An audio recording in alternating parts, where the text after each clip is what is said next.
Olá pessoal, aqui o primeiro episódio do podcast Bem Dizer, comigo William Tasqueto e Cláudia Russo. Muito bem, nós temos a honra, o prestígio desse nosso primeiro episódio, nós contarmos com a presença da monja Didi Kabalika, ela que vai nos trazer um pouco mais sobre a vertente que ela escolheu para a vida dela. Seja bem-vinda, Didi. Obrigada, William. Obrigada, Cláudia. É uma alegria estar aqui com vocês, nesse lugar tão bonito. Uma delícia. A gente também agradece ao Bueno Bistrô pelo espaço cedido, essa luz única que a gente consegue aqui. Natural. E o bem-estar que ele proporciona para a gente também, né? É isso aí. Bom, falando um pouco da Didi, então, ela é natural de São Borja, ela se graduou em Direito na UFSM, e tem especialização e mestrado, ambos na área do direito. E a sua ordem é o Tantra Yoga. Então já começa aqui, Didi. O que é o Tantra Yoga? Seria, numa tradução livre, que eu busquei juntar os pontos? Bom, então começando pela tradução mesmo, né? Tantra significa libertar ou expandir do estático, né? Então, Tantra é uma tecnologia para nos ajudar a gente expandir ou se libertar de tudo que nos limita, de tudo que nos mantém na densidade, de tudo que nos mantém na estaticidade. Então, é uma tecnologia espiritual, né? Porque o que mais nos limita, além do corpo, claro, mas sobretudo a mente, né? Então, a gente está falando aqui, avançando nesse entendimento dessa palavra, é de expandir a mente, para que a mente possa chegar ao ponto de expansão máximo, né, que é o de se tornar consciência, né? Ou seja, a mente expandir a ponto de alcançar o infinito amoroso que nós verdadeiramente somos, que é a consciência. E a gente estuda no Tantra que realmente o que ocorre é literalmente uma expansão da mente, né? A mente é sutil, então a gente não vai ver ela expandindo, mas a mente vai assumindo proporções maiores conforme os objetos que eu vou dando para ela. Se os objetos que eu der para ela, que é o que normalmente a gente faz, são objetos limitados, a minha mente permanece limitada. Na medida em que eu passo a dar à mente objetos de expansão, de sutileza, de amor, a mente vai se tornando isso, né? E a prática principal dentro dessa tecnologia espiritual que nós chamamos Tantra é a meditação, né? Uma meditação que visa me ajudar a expandir, né? São várias as lições de meditação, mas desde a primeira ou desde as primeiras a gente já começa a trabalhar essa expansão. Mas o Tantra é, na verdade, uma tradição espiritual muito antiga. Dizem que surgiu há 15 mil anos atrás, né, mais ou menos contemporânea à tradição védica, que são duas tradições que depois se encontram na Índia.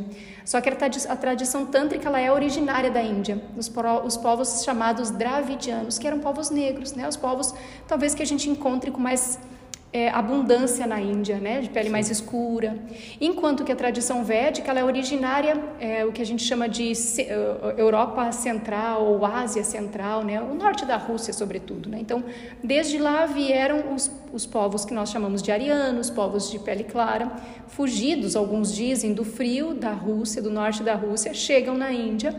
Eles são guerreiros, então eles acabam oprimindo e dominando esses povos dravidianos que não eram guerreiros, né? Eles eram sobretudo praticantes espirituais. Enfim, e aí começam a surgir as primeiras diferenças desses dois povos, né? Quando se encontram, percebe-se que então os arianos são mais guerreiros, acreditam em muitos deuses, praticam muitos rituais, mas ao mesmo tempo têm uma espiritualidade, um estudo, uma filosofia espiritual muito profunda.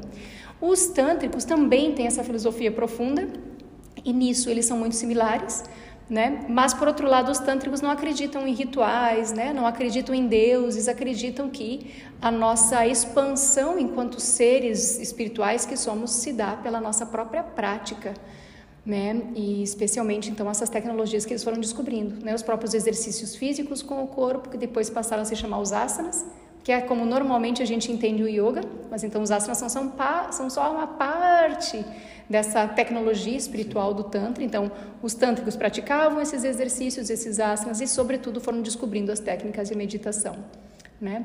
Então, o Tantra é essa tradição, né, uma das... A gente entende, né, pelos estudos, a primeira, né, junto com essa védica, a trazer essas tecnologias de expansão da mente, né, para que a gente possa chegar mais próximo a perceber o que realmente somos, né, esse infinito de consciência, né, já que consciência é tudo e está em tudo, né. É verdade, tudo é mental, né. Tudo é. Perfeito, ótimo. Dá para pensar bastante. E muita história também, né. Sim. É algo que une tudo também, né, a história do mundo. Exato. Certo, eu queria te perguntar então qual a importância que se dá à matéria, né, ao aspecto material da vida no Tantra Yoga, assim. Isso é muito legal também, porque em outra tradição bem comum na Índia, se trouxe o entendimento de que esse mundo material é maia, é ilusão, né? Isso é algo comum, né? Chega até nós por uma via ou outra, a gente acaba né, chegando a essa informação, né? Quem busca um pouquinho de espiritualidade, em algum momento chega a essa constatação, talvez esse mundo aqui não seja verdade, talvez esse mundo aqui não seja real, ele é uma ilusão, né? E a gente vai por várias tradições isso, né? O céu é lá, né? A verdade está lá, né? Então várias tradições vão falar disso, desprezando um pouco esse mundo. Na tradição tântrica, e aí agora trazendo as palavras do mestre mais contemporâneo tântrico, que é o fundador da minha escola, o Shri Shri Anandamurti, né? A minha escola se chama Ananda Marga. A gente considera que esse mundo é verdadeiro, mas é uma verdade relativa, porque existe uma verdade que essa sim é absoluta e é eterna e é infinita e não muda, né? Então estamos falando de duas verdades, uma relativa e uma absoluta, mas esse mundo sendo também uma verdade, portanto precisa ser observado, precisa ser considerado, a gente precisa aprender a viver aqui, até mesmo porque é nesse mundo que eu tenho essa forma física, né, essa capacidade mental que me permite acessar a verdade absoluta. Então a gente não despreza de forma alguma esse mundo.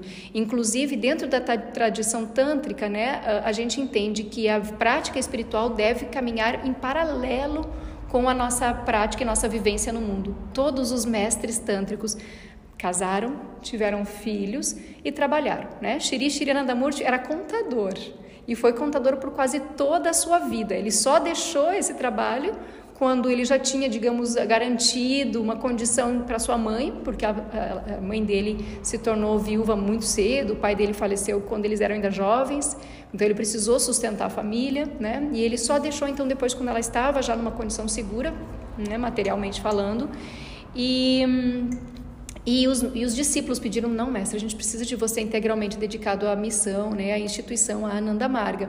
E aí, então, ele deixou esse trabalho. Mas qual é a mensagem que está por trás disso?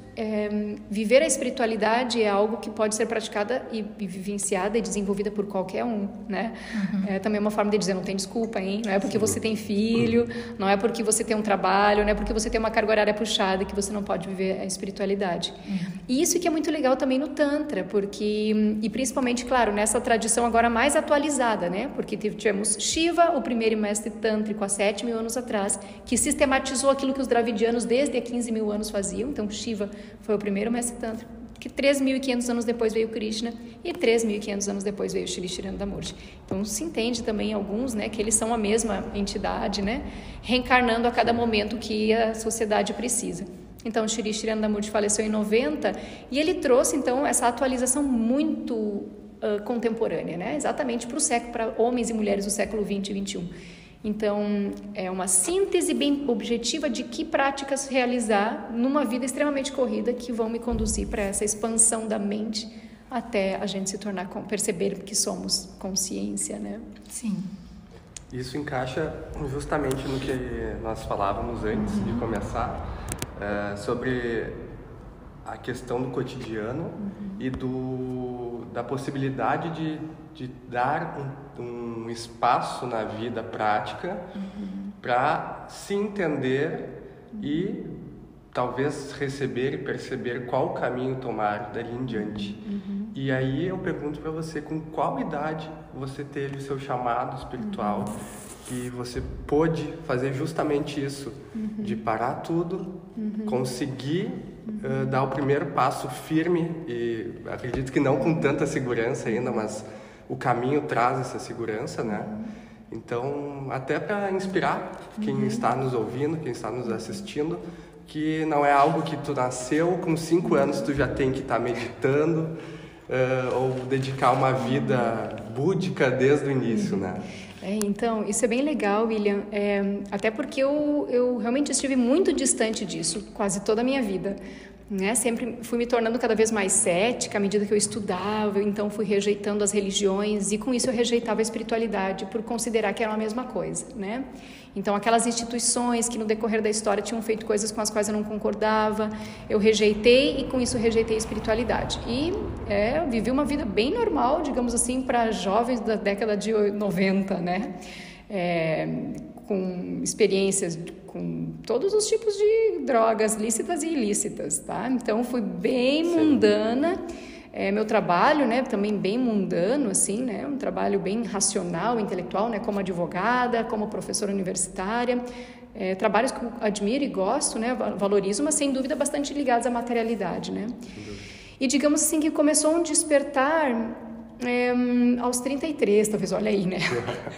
Agora me dei por conta, fui fazer o cálculo, né? Mas, assim, essa questão, assim, da idade também é muito relativa, né? Tem gente que vai ter esse despertar bem novinho, tem gente que vai ter bem mais tarde.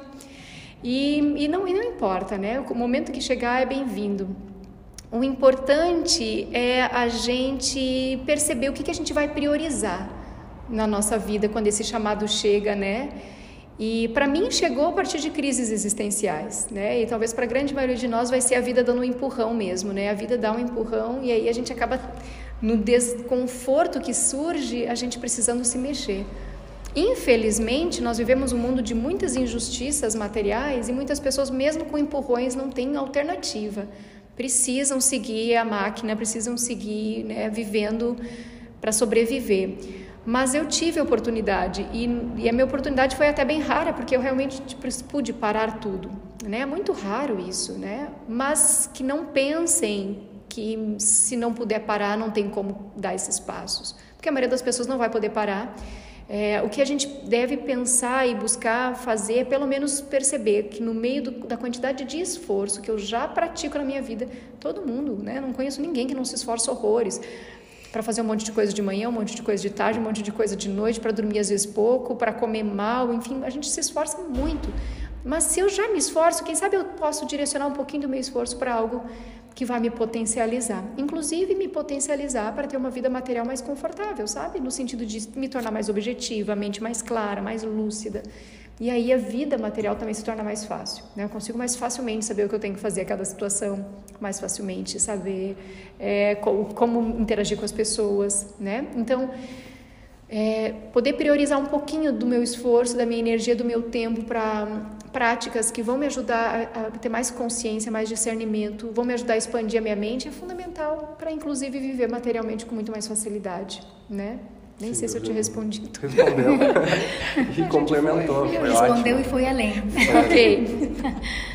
Para frente e além, né? Não foi? Exato. Certo. E sim, falando um pouco da prática espiritual, né? Qual a da sadhana que se chama, né? Sadhana. Sadhana, ok. Eu não sei no espanhol como é que é. Não sei também, mas é em sânscrito. No sânscrito, mas sadhana. Sadhana, ok. Qual seria a finalidade última dessa sadhana? A gente descobrir quem a gente verdadeiramente é, né? E nós somos, então, o campo. Eu gosto muito. Desde que eu descobri, assim, essa forma de falar da consciência, que é da física contemporaníssima, né? A física quântica, assim, autores mais recentes e que estão começando a entender o que realmente é a consciência, coisa que os yogis falam já há milênios, né? Então, consciência é o campo onde nós estamos. Então, é um campo infinito. E esse campo é por amor, né? Então, se a gente consegue perceber que eu sou apenas esse campo que assumiu uma forma, mas que então, na essência, eu sou esse puro amor, esse campo, eu encontro tudo que a gente busca, né? O meu mestre espiritual tem uma frase curtinha que é linda e que é emocionante até, né? Ele diz: o ser humano tem sede pelo infinito. Né? Por isso que ontem eu estava te falando, né? Por que a gente se encanta quando a gente para de frente para o mar, né? E fica olhando aquele horizonte, assim, nossa, é tão gostoso, né? Faz um bem tão... Né? Ou no alto de uma montanha, a gente vai lá em cima e quando a gente chega, uau, por que a gente faz todo esse esforço para subir o morro? Né? Às vezes com medo, mas só para chegar lá em cima e poder olhar. Porque dentro de nós, né, tem esse inconsciente, assim, essa vontade do infinito. Então, aqui no planeta, os horizontes são o mais próximo disso. Então, nós temos sede pelo infinito. Então, não são as coisas finitas que vão saciar minha sede, em hipótese alguma. Né? E eu vou falar aqui, vou ser ousada de falar para uma mãe e um pai. Né? Por maior que seja o amor do filho, também não é infinito. Né? É quase, né? É o que há de mais próximo. Mas o fato é que por mais que a gente se realize com esse amor que é o mais maravilhoso, o mais potente que nós temos nesse mundo, ainda assim algo em nós vai em algum momento pedir, mas eu quero alguinho, um pouquinho mais, né? E isso é essa consciência, esse infinito, né? E quanto mais próximo a gente chega lá, eu não estou dizendo que eu cheguei lá, tá, gente? Não cheguei lá, quem sabe um dia eu consiga, quem sabe vocês chegam bem antes que eu, depois vem me contar alguma coisa, né? Porque ser monge não é garantia de nada, é só garantia de que eu fiz essa escolha para minha vida individual, né? E que, enfim... mas o fato é que quanto mais próximo a gente chega desse infinito, desse amor infinito, mais a gente vai se sentindo pleno e satisfeito, sabe? E aí o amor que vem ou não vem do filho, que você está dando incondicionalmente, né? Você está dando quase ou totalmente incondicional, enfim. Se vier ou não vier, não tem problema, você está pleno, né? Se vier do companheiro, da companheira, quando vier, quando não vier, você está pleno, né? E você começa a lidar melhor com as questões da vida material, porque você já tem aquilo que é a sua sede básica, você já está cada vez mais próximo de sentir esse amor, sabe? Então a gente se torna menos carente, né? Eu sempre fui muito carentinha, percebo como é bom me libertar um pouco dessa necessidade de trabalhar horrores para ver se alguém elogia, né? Ou de fazer tudo numa casa, numa relação, para ver se recebe um amor, né? As migalhas que a gente fica querendo. E na verdade nunca ninguém vai dar o que a gente quer, porque o que a gente quer é o infinito. E o que o mundo tem a oferecer nesse plano aqui é finito, vai acabar, ou tem suas limitações, né? É natural, não tem como ser diferente, né? Então, o que a nossa sadhana, né? A nossa prática espiritual, ela visa nos levar a isso, a gente está acessando cada vez mais esse infinito, está atendendo a nossa necessidade básica. E a partir disso eu vivo melhor, né? A partir disso eu consigo cumprir com algo que também é tão básico em mim, que é o servir desinteressado aos outros, né? Então, a partir disso, a minha vida é só um transbordar, né? Então, é um caminho. Seja lá qual a via que você encontra para estar chegando mais próximo desse infinito, mas é um caminho para todos os seres humanos, né? Para todos nós, né? Que lição linda, né? Certamente já me tocou até aqui e a gente tem mais ainda para avançar, mas muito especial essa mensagem. Falando sobre essa completude, né, essa busca pelo infinito, em uma busca leiga minha em relação ao Tantra Yoga, eu vi que tem um dos caminhos, ou uma das teorias, é sobre a não dualidade. Se a gente parar para pensar que nós temos um princípio da polaridade, dia e noite, masculino e feminino, bem e mal. O que é a não dualidade? A não dualidade é a gente reconhecer, e não num nível só intelectual, em algum momento a gente conseguir acessar essa verdade, realmente sentir que não existe o material e o espiritual, que não existe o eu e o outro, que não existe a minha mente, o meu ego e a consciência suprema. Quando a gente chega no nível, quando a gente vai, por exemplo, com a nossa prática espiritual, avançando pelas camadas da mente, a gente fala no yoga que nós temos 5 camadas da mente. As 2 primeiras é onde nós normalmente estamos. Ou eu estou aqui me relacionando com o mundo externo, sentindo fome, sentindo sede, reagindo a isso, né? Achando alguém bonito e olhando e admirando, né? Enfim, ou eu estou aqui mais relacionado ao mundo externo, ou eu estou muito na questão mental, analisando, refletindo. A gente normalmente está aí. Mas tem ainda mais 3 camadas. Conforme eu avanço nessas camadas mais sutis, mais próximo eu vou chegar da minha meta, que é a consciência, porque então para além da mente está a consciência. E quando nós chegamos tanto nessas camadas mais sutis da mente, como especialmente, óbvio, lá na consciência a gente percebe que tudo é um. Né? Então, as camadas mais sutis da mente, por exemplo, onde está a criatividade, onde está o discernimento, que é ainda mais adiante, onde está a intuição. Esses níveis, eles são comuns a todos. Nós chamamos que essas camadas da mente, elas são camadas que não são exclusivamente individuais. Quando eu acesso essas camadas, a gente está acessando a mente coletiva, a mente cósmica, né? E isso fecha um pouquinho também com o que o Jung falava, né? Do inconsciente coletivo, assim. Então a gente vai encontrar alguns que chegaram por outras vias a algo parecido. E quando nós chegamos ainda mais além, chegamos na própria consciência, a gente vai perceber, nossa, a consciência, ela é uma só. Ainda que eu fale a minha consciência unitária, porque está materializada, né? Ela assumiu uma forma desse corpo nessa mente, mas quando eu saio né, dos limites do corpo e da mente, a consciência é uma só, né? E como a própria mente, em algum plano ali nos mais avançados, a gente está falando de uma mente coletiva, né? Por isso que os grandes gênios às vezes descobrem algo, né? Eles fazem realmente o download, como a gente fala, né? Porque já está lá a informação. E por isso que é comum também o mesmo saber, uma mesma tecnologia ser descoberta em lugares tão diferentes por pessoas que nunca se falaram, e quando vem eles canalizam, porque estava ali disponível, eles conseguiram sutilizar a sua mente, às vezes num ato de muita concentração, querem muito descobrir a cura para uma doença, se concentram muito, sonham com aquilo, né? Vivem mergulhados naquilo, a sua mente se torna tão focada naquilo que acessa um nível mais profundo, e eles descobrem algo que outros também estão descobrindo no mesmo momento, porque já está lá a resposta, né? É um oceano que todos nós podemos nos banhar. Perfeito. Nós somos esse oceano, mas nós achamos que somos só a gotinha dele, né? Sim. Eu sou uma gotinha desse oceano, mas na verdade, quando a gente chega com a prática espiritual, nesse nível mais avançado de consciência, a gente percebe que não há dualidade, né? Que nós somos o oceano. Somos o oceano. Perfeito. Né? Mas então tem essas duas partes, né? Porque tem a individualidade, que é real, que a gente tem um corpo cada um, né? Uma mente única, assim, e ao mesmo tempo a gente é parte dessa totalidade, a gente é uma consciência universal, né? Então penso nesses pilares do Tantra Yoga da autorrealização e o serviço desinteressado, né? Então, como que dialogam entre si, né? Como seria isso? Só para pegar um gancho do que tu disse, e antes de falar desses dois pilares, dizer que o que nos caracteriza muito dentro da nossa filosofia como indivíduos são o que nós chamamos de sanskaras. Então, o que faz com que eu seja um indivíduo diferente de ti? Né? Além, claro, da forma física, do corpo, né?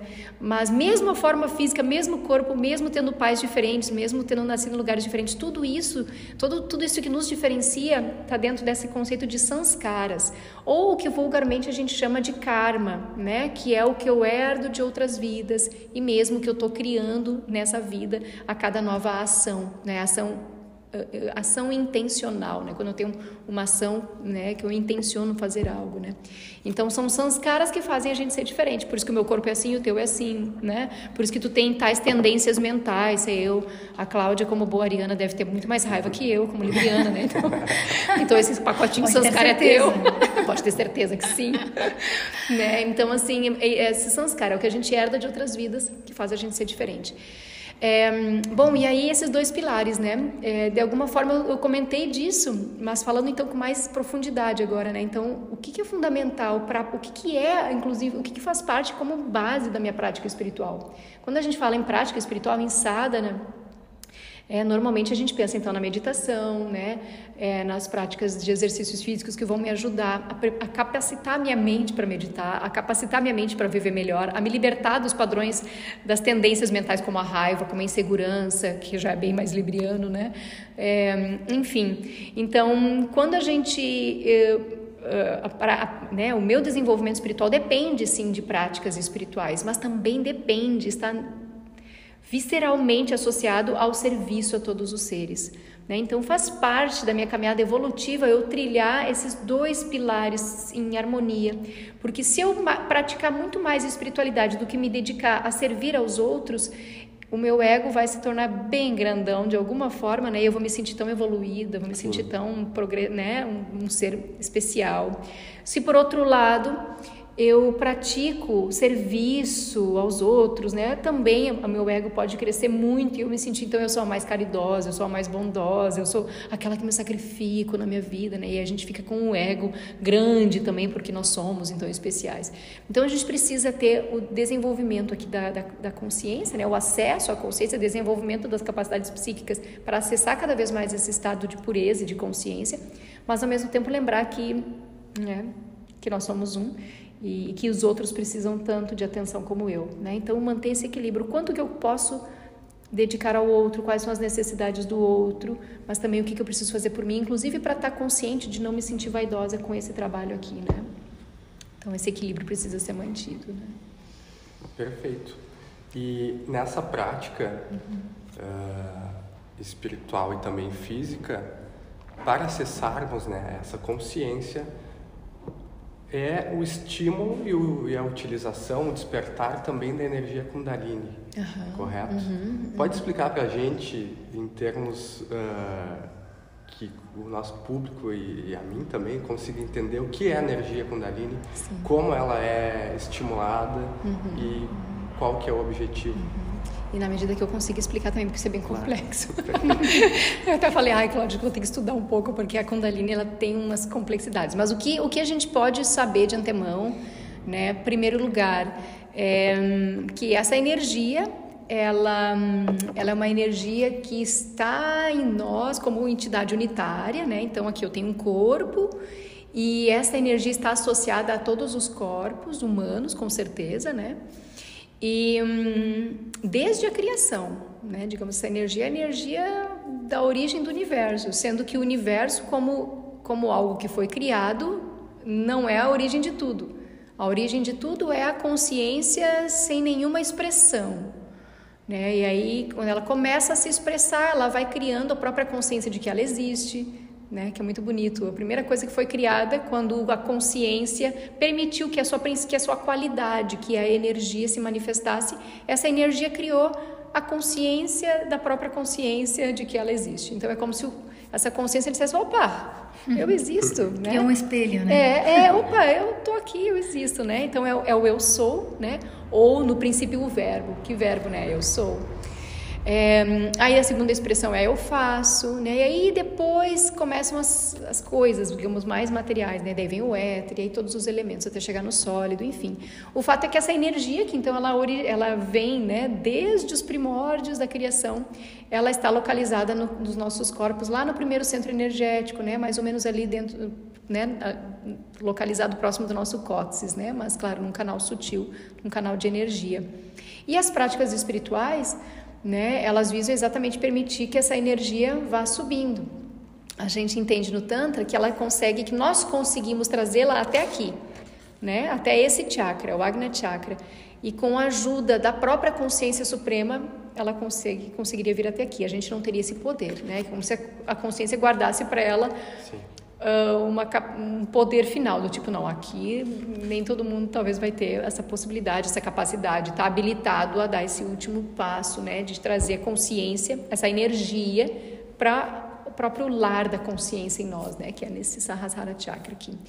Mas então as práticas espirituais, né, por exemplo, a gente precisa com que cada centro energético esteja, vamos dizer assim, mais harmônico, né? Porque cada centro energético é composto do que nós chamamos de vritis, tendências mentais. E a gente pode visualizar, tem uma monja maravilhosa que ela ajuda a gente a pensar, se eu tenho um vriti, uma tendência mental, por exemplo, no segundo chakra, né, onde a Kundalini chegaria num segundo momento.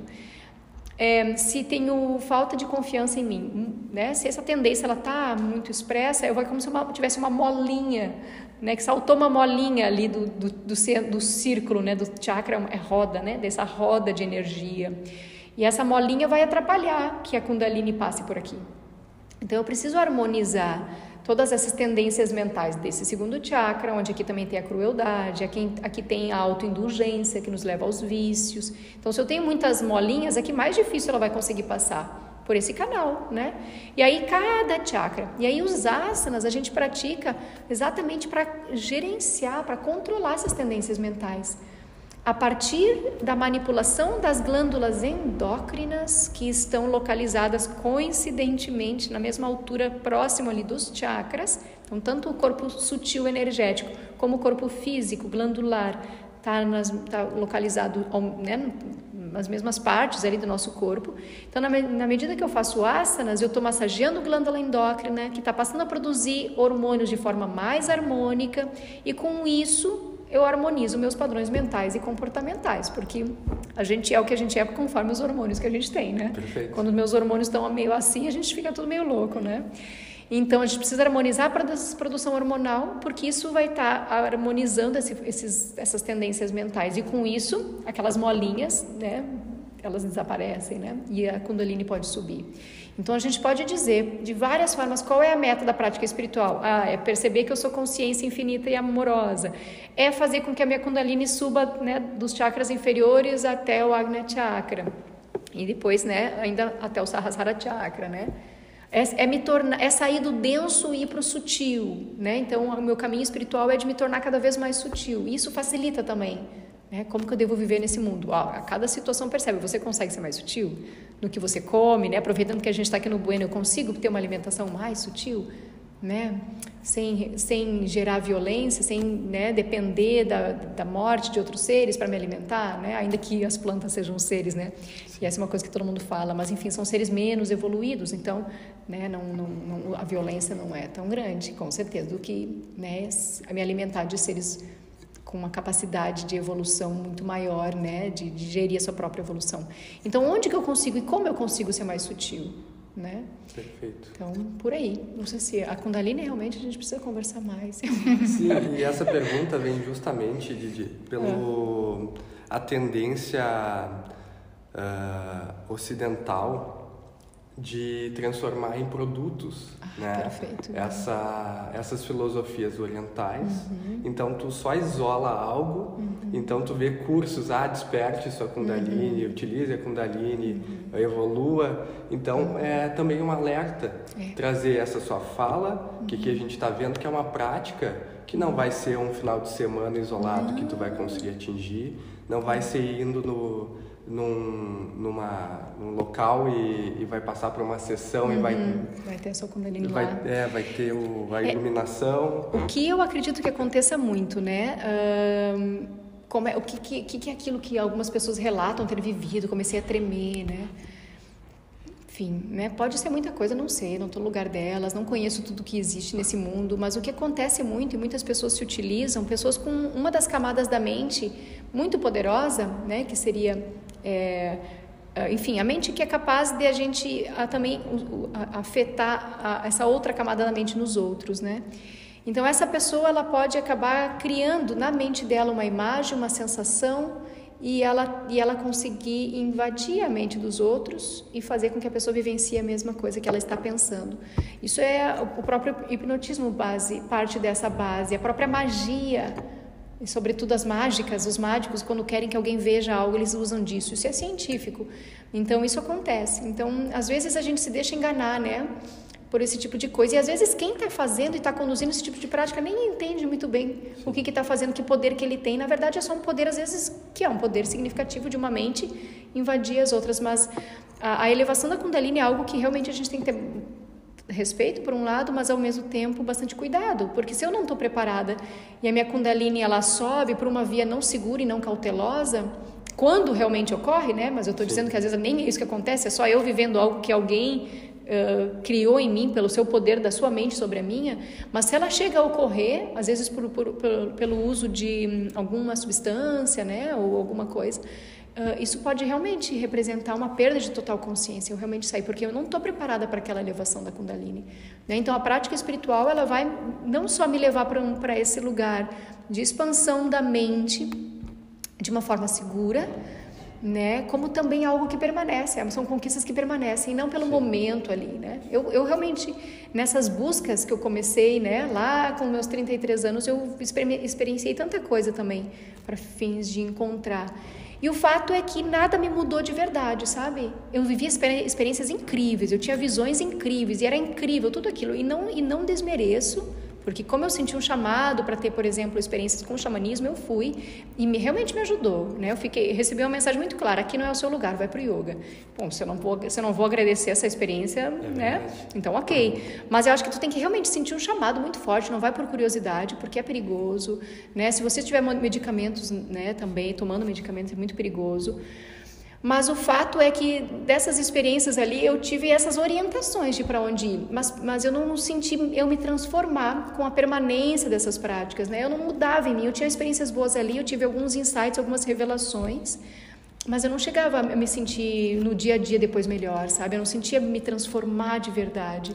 Acho que esse é um trabalho que é muito mais lento, muito mais calmo, que vem né? com o tempo, né? E a prática E a perseverança, né? Exatamente, com a prática, com a tua paciência, a perseverança. Eu gosto muito dos 2 P's, né? Paciência e perseverança. A gente precisa ter paciência porque a gente quer conquistar coisas rápido, mas a gente tem que ter perseverança porque, né, não dá para desanimar. Realmente, os resultados vêm. E às vezes demora para a gente perceber alguns resultados, porque eles são muito sutis, mas de uma hora para outra você vai se olhar e vai dizer: meu Deus, quem que eu sou agora? Já não sou mais aquela pessoa, né?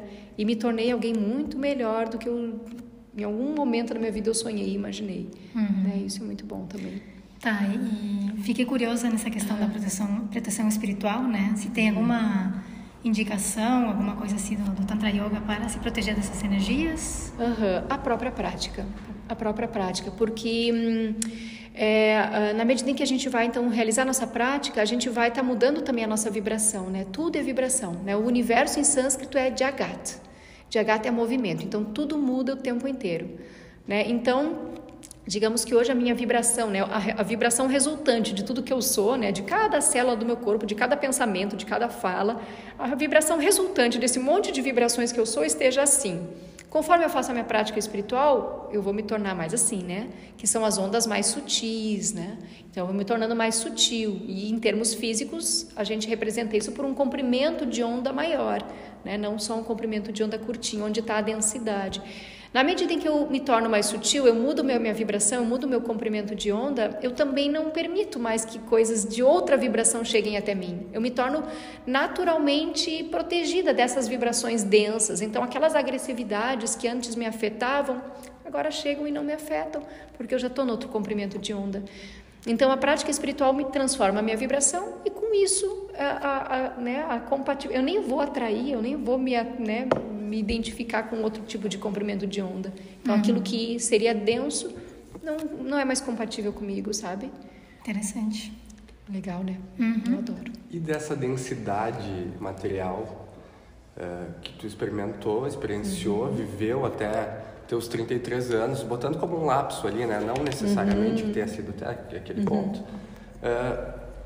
Dali em diante, quais vamos colocar como abdicações materiais que tu fizeste e que tu vem experienciando e não sei se é algo que a escola a qual tu segue traz, se é uma opção tua, se é um pouco de cada um, se tu puder trazer pra gente. Bem legal também. A gente tem orientações, né, dentro da escola. Algumas eu já estava seguindo antes da escola. Por exemplo, me tornei vegetariana. E isso foi por experiências até anteriores a tudo isso, né? Uma época, como professora universitária, eu participei do projeto Rondon, e aí eu, né, tive um tempo, fiquei 15 dias numa região de seca, e aí percebi o quanto as pessoas não tinham água para nada, praticamente, né? E perceber que, nossa, o consumo da carne consome absurdamente muitos litros. 1 quilinho de carne era um absurdo de litros, nem lembro mais quanto. Mas eu fui tentando descobrir que coisas, né, o que eu poderia fazer para contribuir com essa questão da água, né? Então, ali foi a parte mais chocante de tudo o que eu já sabia dos problemas do consumo de carne, né? Então, me tornei vegetariana. Quando eu ingressei na escola e fui estudando e percebendo as orientações de outras escolhas, uma delas era ser pelo menos lacto-vegetariana, né? Não comer mais ovos, né? E todas as carnes, né? E, enfim, e muitos hoje em dia já entendem que o ideal seria realmente ser vegano, né? Por conta de toda a indústria e do quanto os animais acabam sofrendo nessa indústria, né? Mesmo na produção de um leite, de um queijo, de um iogurte, né?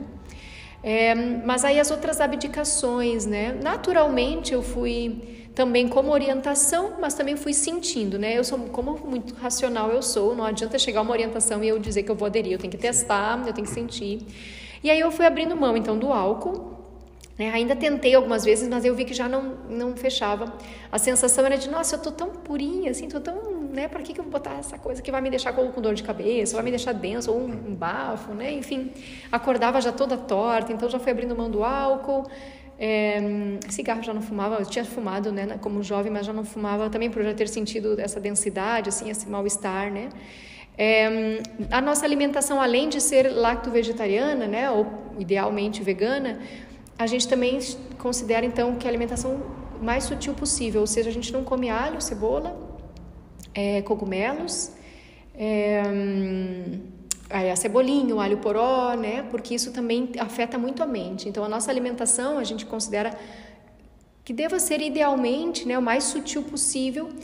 E isso quer dizer boa para o corpo, mas também para a mente, né? Tem muitas coisas, por exemplo, alguns vão dizer, mas o alho e a cebola fazem bem para o corpo, mas não fazem nada bem para a mente, sabe? Então, e eu realmente, aí eu experimentei, claro, né? Por um tempo eu fiquei sem, aí eu pensei, mas é uma pizzazinha de alho, né? E enfim, aí algumas vezes eu acabei comendo assim, porque eu até não queria, mas aí veio no prato, estava com fome, aquela vontade, aquela minha dúvida sempre constante, eu vou experimentar. Nossa, e aí eu percebi, não vale a pena, porque eu fiquei vários dias com dificuldade mesmo de meditar, porque a mente parece que ficou aterrada, densa, eu não conseguia ir para o mais sutil, né? Não é só a comida que faz isso com a gente, claro. São os pensamentos, são as emoções, então tem muita coisa para cuidar, né? Mas em termos mais materiais, cuidar essas questões da alimentação. A gente também tem os princípios éticos do yoga, né, os yamas e niyamas, que me ajudam a realmente estar mais sutil também em termos de comportamento, de pensamento, de fala. Né? Também é uma abdicação, né? Tentar observar esses princípios que são muito lindos. Né? O buscar estar atento a sempre servir aos outros, né? Então eu sempre fui, de certa forma, percebi depois, né? Bem egoísta, assim, né? Pensava muito no o que eu preciso, me achando super altruísta, mas percebi que é bem egoísta. E aí percebi, o que eu posso pensar na necessidade do outro nesse momento? Ainda tenho muito a aprender. Hoje eu fiquei meditando e a Cláudia acordou e foi lá fazer o suco e eu segui meditando. E parte de mim vai lá ajudar ela. Parte de mim, mas eu tenho que terminar de meditar, mas eu fiquei nesse choque. Aí pensei, não sei se eu não fui um pouco egoísta, né? Devia ter lá terminado a meditação logo para ir lá ajudar ela, acelerado ali o processo, né? Então, o quanto a gente tem a aprender, né? E estar atento, assim, dos egoísmos, né? E agora, como monja, claro, tenho mais abdicações, né? Então, é uma escolha de vida livre, ninguém me força nem a entrar e nem a permanecer, mas de não ter família, né? Para poder me dedicar integralmente à missão.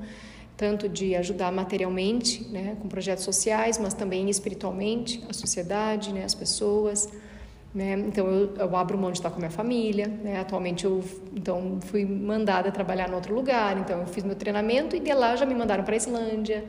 Então, né, são várias abdicações, mas eu sinto tão tranquilo, tão natural, sabe? Me sinto muito afortunada, na verdade. Me sinto, assim, muito sortuda. Não sei se isso não é ruim, porque às vezes as pessoas gostam de ver o monge como alguém que se sacrifica, mas eu não me sinto sacrificando, eu me sinto assim, que sorte que eu tenho, grande, gigante, né, de poder fazer essa escolha de vida, é muito bom, né?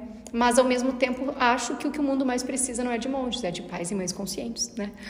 Porque pais e mães, imagina, pais e mães assim que permitam, né, a criança, que seja um exemplo da criança nas suas próprias práticas de autocuidado. Imagina, meu filho acorda e está lá o pai e a mãe meditando, que bonito, né? Olha que legal, é bem diferente do que a gente cresceu, provavelmente, quase todos nós aqui no Ocidente, né?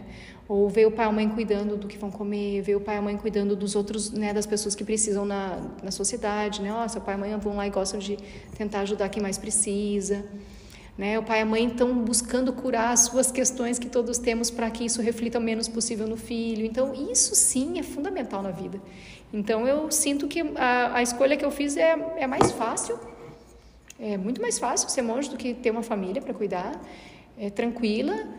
Enfim, o que me coube de sanskara nessa vida, mas não é a mais importante, com certeza, né? Ser pais e mães conscientes é o que realmente a gente precisa no mundo, né? Então, eu não me sinto abdicando muito, sabe, William? Sim. Conforme eu abdiquei em algum momento, mas eu testei e vi que realmente não era uma abdicação, era uma escolha mais racional, sim, mais óbvia. E cada vez mais eu me sinto colhendo, assim, esse presente, assim, de poder ter a nitidez de como viver com mais sabedoria, sabe? Que me leve para o caminho do que realmente todos nós buscamos, que é essa felicidade, né? Essa felicidade infinita, né? Que existe. Que lindo, que lindo. Especial, né? Que missão a nossa, né, Cláudia? Vou vir cobrar vocês. Como é que tá? Chegou teu guri aqui, tava ali meio estressado, o que tu tá fazendo? É isso, não sei se tu quer fazer alguma outra pergunta. Eu acho que... Pentinha a última, então? Para nós encerrarmos, um livro sobre o Tantra Yoga que tu recomendaria para quem quer conhecer um pouco mais. Escolher só um.